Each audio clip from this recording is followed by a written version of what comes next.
हरे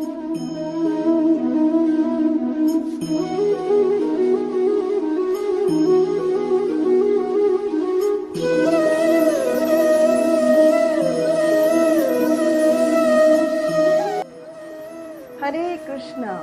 पिछली बार जो हमने कथा सुनी वह थी तृणाव्रत का उद्धार। तृणाव्रत का उद्धार होने के पश्चात जब यह समाचार वासुदेव के पास पहुंचा तो वसुदेव चिंतित हो गए और अपने कुलपुरोहित गर्ग मुनि को बुलाकर कहने लगे कि आप नंद बाबा के यहाँ जाइए और मेरे पुत्रों का भविष्य गणना कीजिए।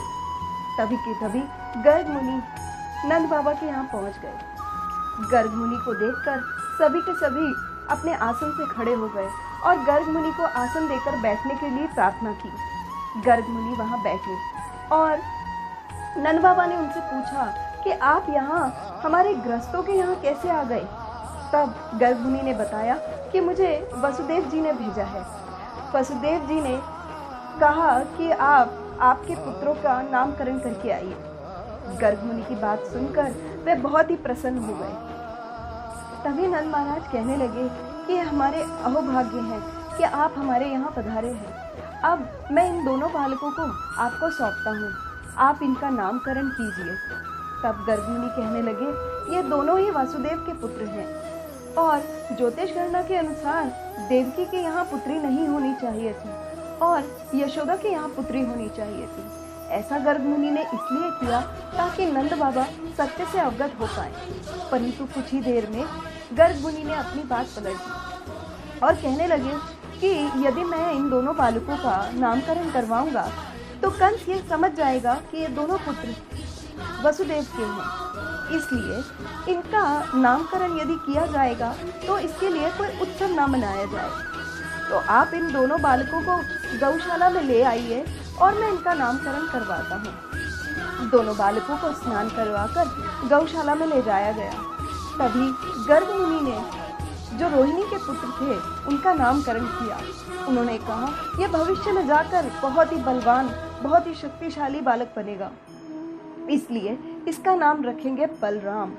इसके पश्चात उनका नाम रखा गया संकर्षण और इस बालक का एक और नाम भी होगा बलदेव, क्योंकि यह बल देने वाला होगा, बलशाली होगा, इसीलिए इसका नाम हम बलदेव के नाम से जानेंगे। तभी माता यशोदा से कन्हैया जी को बुलवाया गया। कन्हैया को लिए माता यशोदा भी गौशाला में आ गई।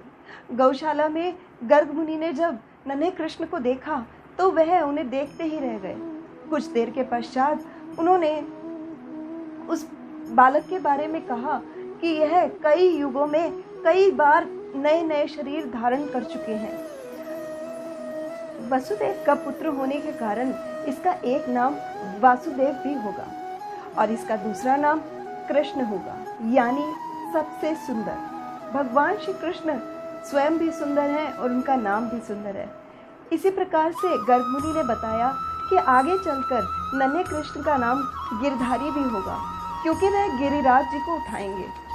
इसी प्रकार जैसे जैसे वह कार्य करेंगे वैसे वैसे उनके नए नए नाम बनते जाएंगे। तभी गर्ग मुनि ने बताया कि आपका पुत्र इतना बलशाली है कि जो इसकी शरण में आ जाएगा उसका कोई शत्रु नहीं होगा और ना ही उससे कोई जीत पाएगा। इस प्रकार नन्हे कृष्ण और बलराम जी का नामकरण हुआ। आशा करते हैं कि आपको यह कथा भी पसंद आए। हरे कृष्णा।